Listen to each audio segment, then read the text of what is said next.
ఏవం నారాయణం నత్వా సర్వదోషవర్జితం దేవం నారాయణం నత్వా సర్వదోషవివర్జితం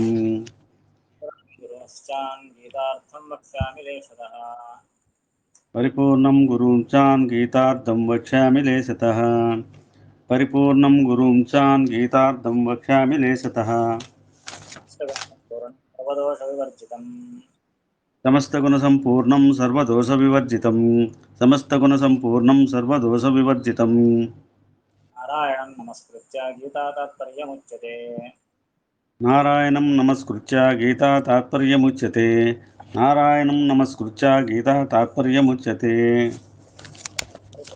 కరుణామాకృతమస్మరేత్ తేన విఘ్నాః ప్రణశ్యంతి సిద్ధ్యంతి చ మనోరథాః. ఆపాదమౌలి పర్యంతం గురూణాం ఆకృతిం స్మరేత్ తేన విఘ్నాః ప్రణశ్యంతి సిద్ధ్యంతి చ మనోరథాః. వరకు శక్తిరజితము అనేది సదసద్విలక్షణము అనే విషయాన్ని ఖండించారు. దాన్నే ముందు మళ్ళీ దాన్నే కొంచెం విస్తారంగా చెబుతూ ఉన్నారు అనమాట. తాత్పర్యంలో అనిర్వచనీయత్వ పక్షేపి అనిర్వచనీయత్వ పక్షేపి సదిదం రజతమితి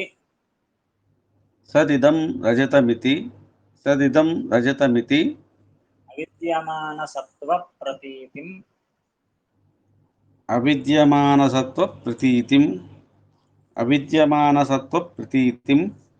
వినా నహి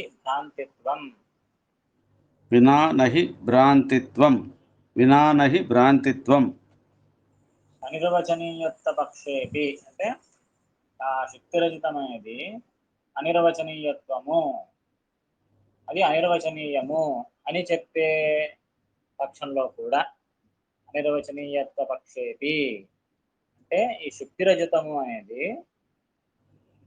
సత్ కాదు అసత్ కాదు, ఇది అనిర్వచనీయము అని చెప్పేటట్లుంటే ఆ సందర్భంలో కూడా సదిదం రజతం ఇది అవిద్యమాన సత్వ ప్రతీతిం వినా నహి భ్రాంతిత్వం. అంటే వాళ్ళు ఏం చెప్తున్నారు అంటే అక్కడ శక్తిరహితం అనేది అనిర్వచనీయము, అది అసత్ కాదు సత్ కాదు, అది అనిర్వచనీయము అని అనేటట్టుంటే అది అనిర్వచనీయం అని అంటే అది ఎలా కనిపిస్తుంది? అది అనిర్వచనీయము అనే కనిపిస్తుందా? అది కనిపించే రజతము ఇది అనిర్వచనీయము అని అనుభవం వస్తూ ఉందా? రావట్లేదు కదా. మొదట చూస్తూనే ఏమని అనుభవిస్తోంది? ఇదం రజతం, ఇది రజతము అనే వస్తుంది. తర్వాత దగ్గరికి వెళ్ళిన తర్వాత చూస్తే ఇది సత్యమైన రజతం కాదు అనే వస్తుంది. అంటే ఏమర్థము? సదిదం రజతం ఇది సత్ ఇతం రజతం అంటే ఈ రజతము సత్యమైనది అని మనకు అనుభవం వస్తుంది. ఏమని అనుభవం వస్తుంది? సత్ ఇదం రజతం, ఈ రజతము సత్యమైనది అనే మనకు అనుభవం వస్తోంది. అందుకే తీసుకోవడానికి వెళుతున్నాం దాన్ని. నిజమైన రజతము అని జ్ఞానం కలగకపోతే తీసుకోవడానికి ఎందుకు వెళతాము? వెళ్ళము. కనుక అనుభవం వచ్చేది ఏమనుకుంటుంది? సదిదం రజతం అంటే ఈ రజతము సత్యమైనది ఇది అని ఏమొస్తుంది మనకు? అవిద్యమానత్వ ప్రతీతిం వినా. నిజంగా అక్కడ సత్యత్వము లేదు. కనిపించే రజతానికి సత్యత్వం లేదు. అంటే అవిద్యమాన సత్వ ప్రతీతి, లేనిది ఉన్నట్టుగా కనిపిస్తుంది. అవిద్యమాన అంటే లేనిది, లేనటువంటి సత్వమే ప్రతీతి. ప్రతీతి అంటే కనిపిస్తోంది. లేనటువంటి సత్యము యొక్క ప్రతీతియే కలుగుతోంది. ప్రతీతి అంటే జ్ఞానం. దేని యొక్క జ్ఞానం కలుగుతోంది? అక్కడ లేని రజతము యొక్క జ్ఞానమే మనకు కలుగుతోంది. అలా లేనటువంటి సత్యము యొక్క జ్ఞానము కలగకపోతే వినా నహి భ్రాంతిత్వం, భ్రాంతే కలగదు మనకు. అవునా కదా? భ్రాంతి ఎందుకు మనకు? అక్కడ రజతము లేదు అంటే రజతమునకు సత్యత్వము లేదు. లేని సత్యత్వము ఉన్నట్టుగా కనిపించింది మనకు. దాన్నే భ్రాంతి అని పిలిచేది. అంటే భ్రాంతిలో మనకు ఆ లేనిదే ఉన్నట్టుగా కనిపిస్తుందన్నమాట. సో, లేనిది ఉన్నట్టుగా కనిపించదు అని ఆ శ్లోకానికి అర్థమని మీరు చెప్పింది తప్పు అని భావం అన్నమాట. శ్లోకంలో ఏం చెప్తున్నారని వాళ్ళ అభిప్రాయం అంటే లేనిది ఉన్నట్టు కనిపించదు, ఉన్నది లేనట్టు కనిపించదు అని ఈ శ్లోక భావము అని అంటూ ఉన్నారు. అలా ఎందుకు అవుతుంది? లేనిది ఉన్నట్టుగా కనిపించదు, ఎందుకు కనిపిస్తుంది కదా భ్రాంతిలో లేనిదే ఉన్నట్టుగా కనిపించేది. దానికి పరపక్షి అద్వైతులు ఏమన్నారు? కాదు, అది అనిర్వచనీయం, అది సత్యము కాదు, సత్యము కాదు, అది రజతము అనిర్వచనీయమైనది అని అద్వైతులు అన్నారు. అందుకు శ్రీమదాచార్యులు ఏమంటున్నారంటే, కాదయ్యా అనిర్వచనీయమని ఎందుకు అంటావు దాన్ని? అనుభవం ఏమని వస్తోంది? చూస్తూనే రజతము అనే అనుభవం వస్తోంది. ఎటువంటి రజతం అనే అనుభవం వస్తోంది? సత్యమైన రజతము అనే నీకు అనుభవానికి వస్తా ఉంది కదా. దగ్గరికి వెళ్ళి చూసిన తర్వాత ఇది సత్యమైన రజతము కాదు అనే అనుభవానికి వస్తుంది. అంటే ఏమి? ఇంతకు ముందు కలిగినటువంటి అనుభవము సత్యమైన రజతము అనే అనుభవము అది తప్పు తర్వాత అంటే లేనటువంటి సత్వము ఉన్నట్టుగా కనిపించింది అనమాట. అదే మరి భ్రాంతి అనడం. కనుక నువ్వు లేనిది ఉన్నట్టుగా కనిపించదు అని అంటున్నావు. ఎందుకు కనిపించదు? కనిపిస్తోంది కదా. భ్రాంతిలో లేనిదే ఉన్నట్టుగా కనిపిస్తోంది. కనుక దాన్ని భ్రాంతి అనాలి. అసత్యమునకు ప్రతీతిని ఒప్పుకోవాలి. అసత్తు కనిపిస్తుంది, అసత్యమైనది కనిపిస్తుంది అనే మాటను ఒప్పుకొని తీరాలి. భ్రాంతిలో అసత్యమే కనిపిస్తుంది కదా. దాన్ని ఒప్పుకోవాలి అనే మాట చెబుతూ ఉన్నారు.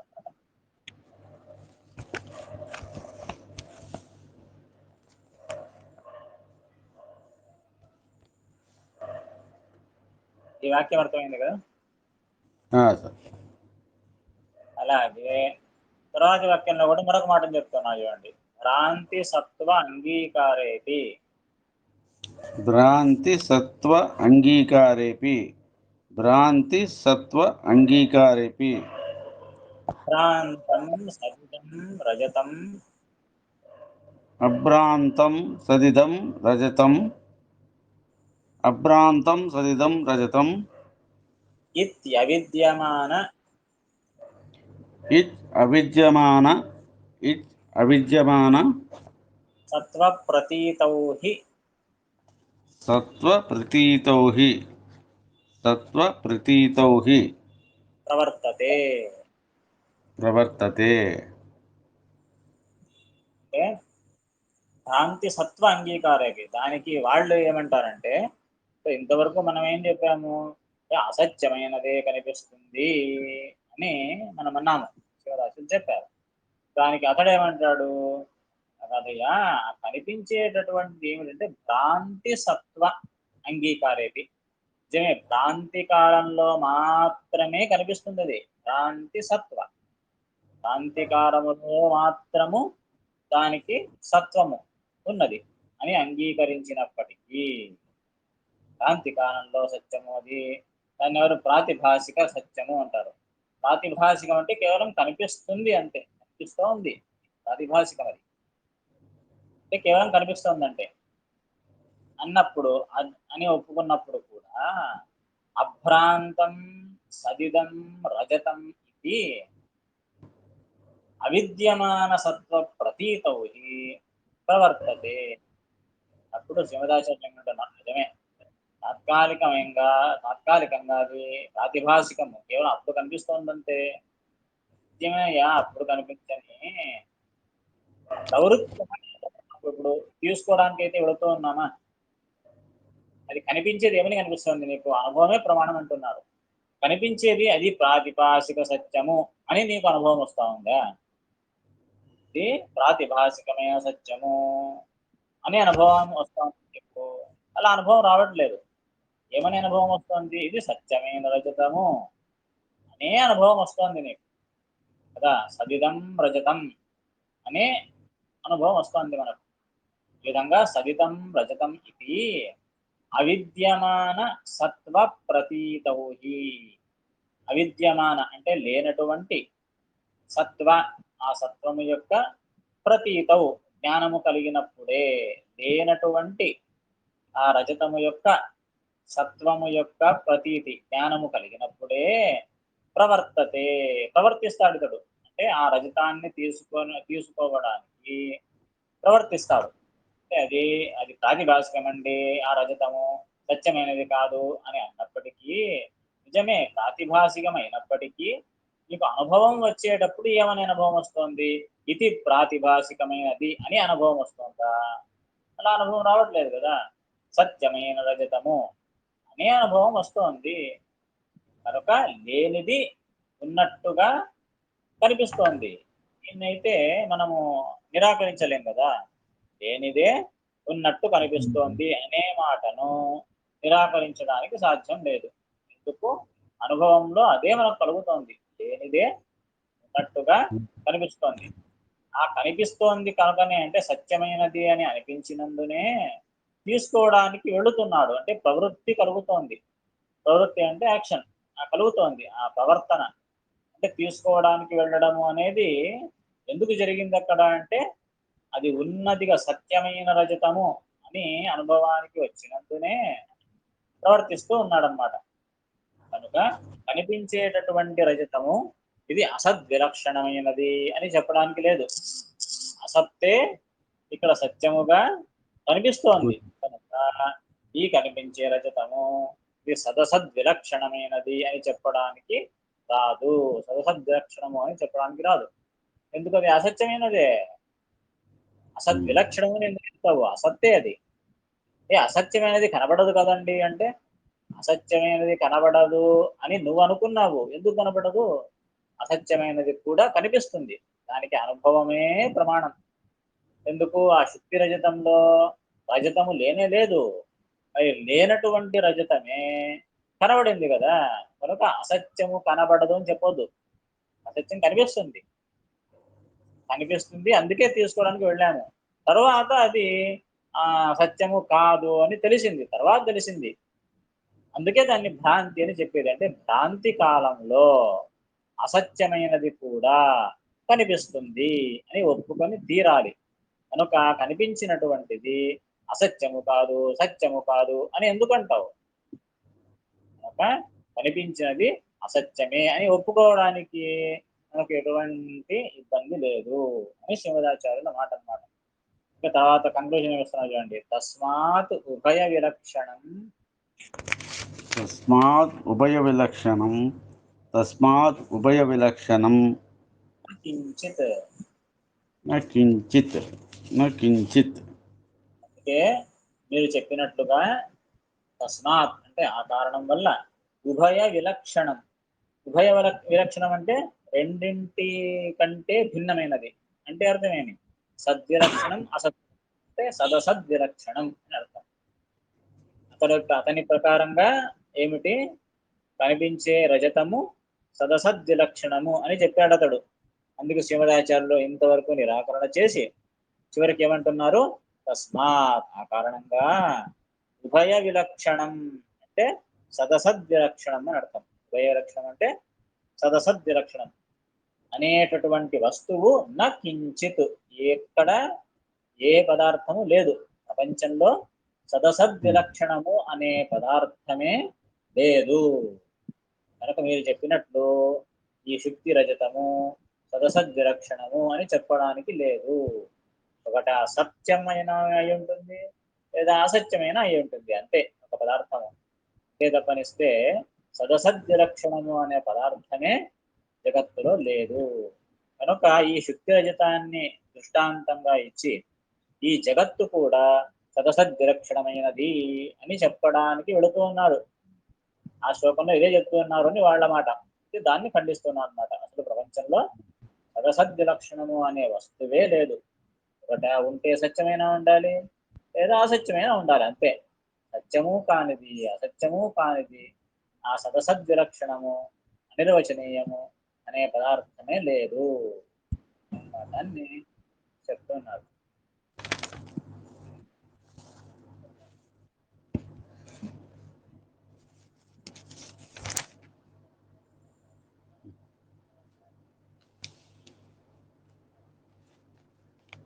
ఏమంటే అడగవచ్చు. దీన్ని బాగా ఉపయోగించుకుంటారు వాళ్ళు. ఆ? దీన్ని బాగా ఉపయోగించుకుంటారు వాళ్ళు. గ్యారడి. ఇంకేదో ముందు చెప్పినప్పుడు అవును కదా అనిపిస్తుంది, అదే. సత్యము కాదు అసత్యము కాదు అని. అనుభవానికి వచ్చినప్పుడు శ్రీమదాచార్యులు ఒక పెద్ద మాట ఒకటే, అనుభవం ఏమని వస్తుంది మీకు, అనుభవానికి విరుద్ధంగా వెళ్ళడానికి ఎటువంటి ప్రమాణం లేదు. అది శ్రీమదాచార్యుల గట్టి మాట. నిర్వచనీయం అని అక్కడ ఏ పదార్థానికి జ్ఞానము ఇది అనిర్వచనీయము అనేటటువంటి అనుభవం ఎవరికీ లేదు, పదార్థానికి లేదు. అసత్యమైనది కనిపించదు అనే ఒక మాటను పట్టుకొని వాళ్ళు అలా అన్నారు. అందుకే శ్రీమదాచార్యులు ఆ మాటనే కొట్టేశారు. అసలు అసత్యమైనది కనిపించదు అని ఎందుకు అనుకుంటున్నావు, అసత్యమైనది కూడా కనిపిస్తుంది అనే శ్రీమదాచార్యుల మాట. శ్రీమదాచార్యుల సిద్ధాంతం అనేది కూడా కనిపిస్తుంది. ఎక్కడ కనిపిస్తుంది అంటే మరి భ్రాంతి కాలంలో అదే కదా కనిపించేది. దాన్నే భ్రాంతి అనేది. లోకంలో భ్రాంతి అనే వ్యవహారం అయితే ఉన్నదా? అనుభవంలో అందరికీ భ్రాంతి అనేది ఉందా? ఏదో ఒకటి చూసింటాము, ఇంకేదో అయి ఉంటుంది అది. అంటే లేనిది ఉన్నట్టుగా కనిపిస్తోందా లేదా? అది అందరి అనుభవానికి ఉన్నది కదా. కనుక అసత్యమైనది కనిపించదు అనే మాట ఎందుకు పట్టుకుంటావు అంటారు శ్రీమదాచార్యులు. అందరి అనుభవంలోనే ఉన్నది, లేనిదే ఉన్నట్టుగా కనిపిస్తూ ఉన్నది, దాన్నే భ్రాంతి అంటాము. కనుక అసత్యము కనిపించదు అని అనుకోవద్దు, కనిపిస్తుంది అని.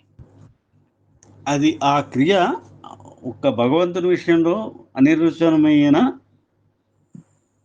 ఇది భగవంతుని చేయగలుగుతాడు. మాయ మాయ పరమేశ్వరుడు. విషయంలో దే పరమేశ్వరుడు మాత్రమే అనిర్వచనీయమైన యుక్తి, మాయ ఇటువంటివి చేయగలుగుతాడు. అసలు అన్వేషణ అనేది లేనే లేదు, ఎక్కడ పదార్థమే లేదు. నిర్వచనీయం అనే పదార్థమే లేదు ఎక్కడ. అంటే సత్యము కానిది అసత్యము కానిది అయిన ఒక పదార్థమే లేదు ఎక్కడ, ప్రపంచంలోనే లేదు. కొత్తగా మాటను పుట్టించారు అంతే వాళ్ళు. అంటే అటువంటి ఇప్పుడు పదార్థం ఘటన సమర్థుడు అన్నదానికి దీనికి తేడా ఉంది. ఘటనాగత సమర్థం అనే శబ్దానికి ఏమని అర్థము? ఎవరికీ చేత కాని పనిని చేస్తాడు అని అర్థం అంతే. చేత పనిస్తే సత్యము కాని అసత్యము కాని వస్తువును సృష్టిస్తాడు అని అర్థం ఉందా?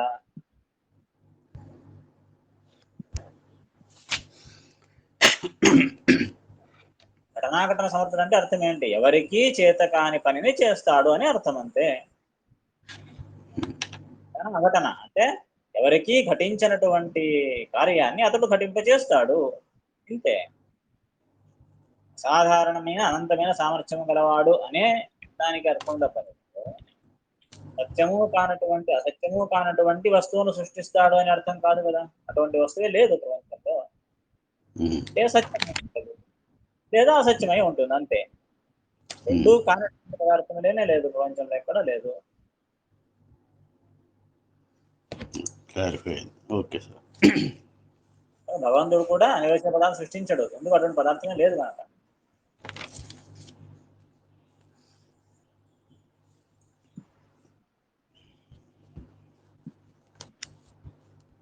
ఇంతవరకు ఆ లాజిక్ ప్రకారంగా దాన్ని ఖండించి ఇప్పుడు విశ్వము సత్యమైనదే, కనిపించే ప్రపంచము మిథ్యాభూతమైనది కాదు, సత్యమైనదే అని చెప్పేటటువంటి వేదవాక్యాలు, శృతి వాక్యాలను కొన్ని ఉదాహరిస్తున్నారు చూడండి.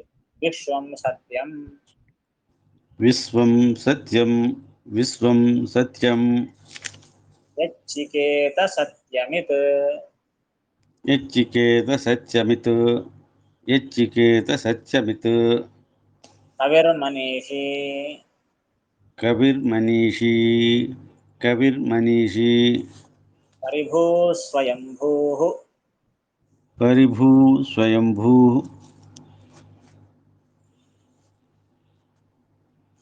యథా పరిభూ తత్తో, యదా తజ్జతో, యదా తజ్జతో, అర్థాన్ వ్యదధాత్, అర్ధాన్ వ్యదదాత్, అర్ధాన్ వ్యదదాత్, శాశ్వతీభ్యః సమాభ్యః, శాశ్వతీభ్యః సమాభ్యః, శాశ్వతీభ్య సమాభ్యః ఇత్యాది శ్రుతేశ్చ. ఇత్యాది శృతేచ్ఛ. ఇత్యాది శృతేచ్ఛ.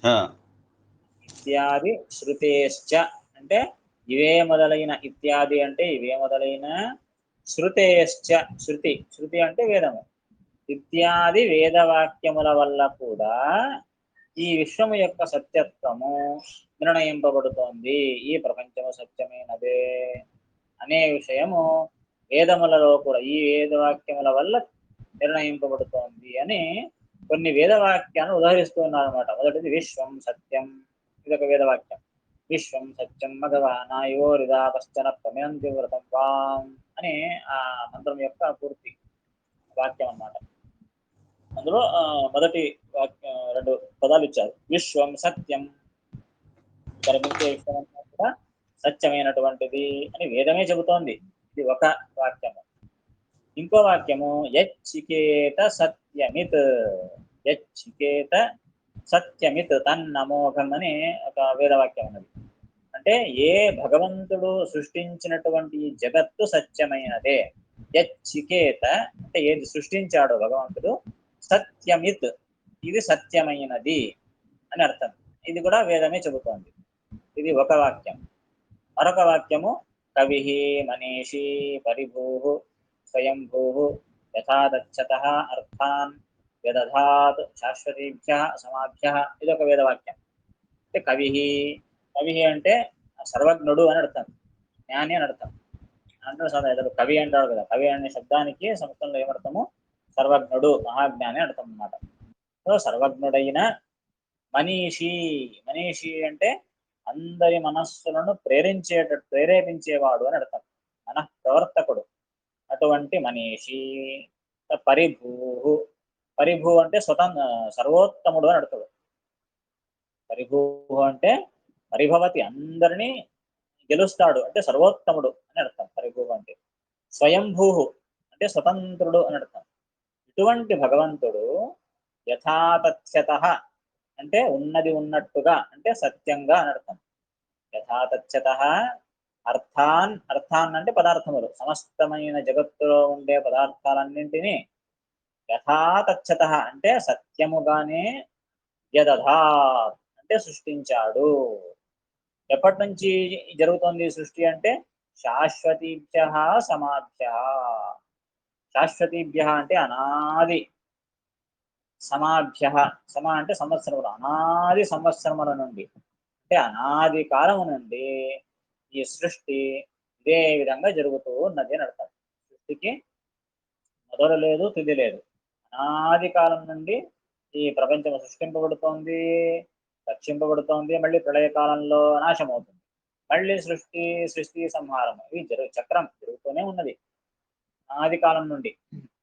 సృష్టించేటటువంటి పదార్థాలు, సృష్టింపబడే పదార్థాలు, భగవంతుడు ఏ పదార్థాన్ని సృష్టిస్తూ ఉన్నాడో ప్రతి జగత్తులో ఏవి అసత్యమైనవి కావు. అనాది కాలము నుండి సత్యమైన పదార్థాలనే తాను సృష్టిస్తూ ఉన్నాడు. ఎందుకు? అతడు స్వతంత్రుడు, అతడు సర్వజ్ఞుడు, అందరి మనస్సులను ప్రేరేపించేవాడు. అటువంటి భగవంతుడు మాయా సృష్టిని చేసే అవసరమే లేదు అతనికి. ఇంద్రజాలికుడు చేస్తాడు, లేని ఉన్నట్టుగా కనికట్టు భ్రమను కలిగిస్తాడు, అక్కడ ఉండదు, ఉన్నది అనేటట్టు భ్రమ కలిగిస్తాడు అనమాట. ఇది ఐంద్రజాలిక సృష్టి. అలా తనకు చేత కాదు గనక ఆ ఇంద్రజాలిక సృష్టి చేస్తాడు. సర్వజ్ఞుడైన సర్వశక్తుడైన భగవంతుడు ఇలా మాయా సృష్టిని చేసే అవసరం ఏమొచ్చింది? సత్యమైన ప్రపంచాన్ని సృష్టిస్తాడు. ఇంద్రజాలికునికి చేత కాదు గనక మాయా సృష్టిని చేస్తాడు. అది లేనిది ఉన్నట్టుగా 100 రూపాయలు హాంపట్ట 100 రూపాయలు తీస్తాడు. 100 రూపాయలు అతను సృష్టించడానికి వస్తే ఆడుకోవడానికి ఎందుకు వచ్చినట్టు? అతడే సృష్టించేవాడు కదా. కనుక అది కేవలము చేతకాని వాడు చేసేటటువంటి కనికట్టు విద్య అది. మరి భగవంతుడు కూడా ఇటువంటి కనికట్టు విద్య చేస్తాడంటే అతని కూడా చేత కాదు అని అయిపోతుంది. కనుక సర్వజ్ఞుడైన వాడు, సృష్టించడానికి శక్తుడైన వాడు, సర్వశక్తుడైన భగవంతుడు మాయా సృష్టిని ఎందుకు చేస్తాడు? అన్ని సమస్తమైన పదార్థములను సత్యముగానే సృష్టిస్తూ ఉన్నాడు అనాది కాలము నుండి. ఇది సాక్షాత్తుగా వేదము చెప్పినటువంటి మాట. కనుక ఈ జగత్తు సత్యమైనది అని తెలియజేసే అనేక వేదవాక్యాలు కూడా ఉండడం వల్ల ఈ ప్రపంచము సత్యమైనదే అనే విషయం సిద్ధమవుతుంది అని ఆ వేదవాక్యములతో నిరూపణ చేస్తూ ఉన్నారు.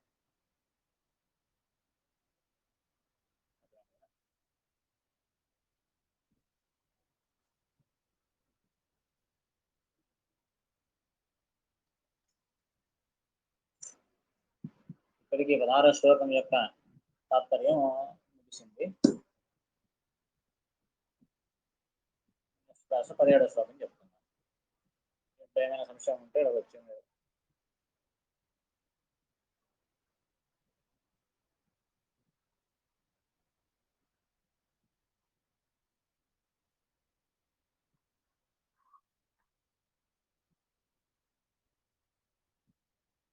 ఈ కబీర్ మనీషి అన్న వాక్యం ఈశావాస్యం అండి.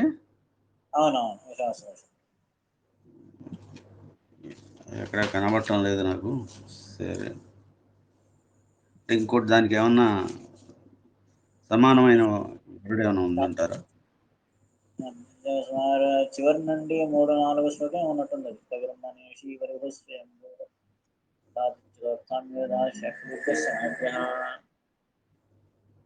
శాస్త్రంలో వస్తుంది.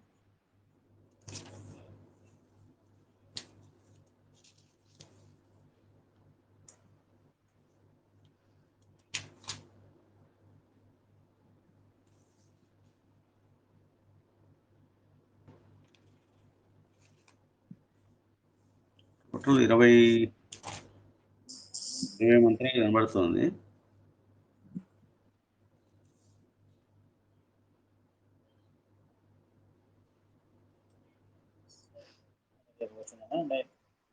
సార్ సరే.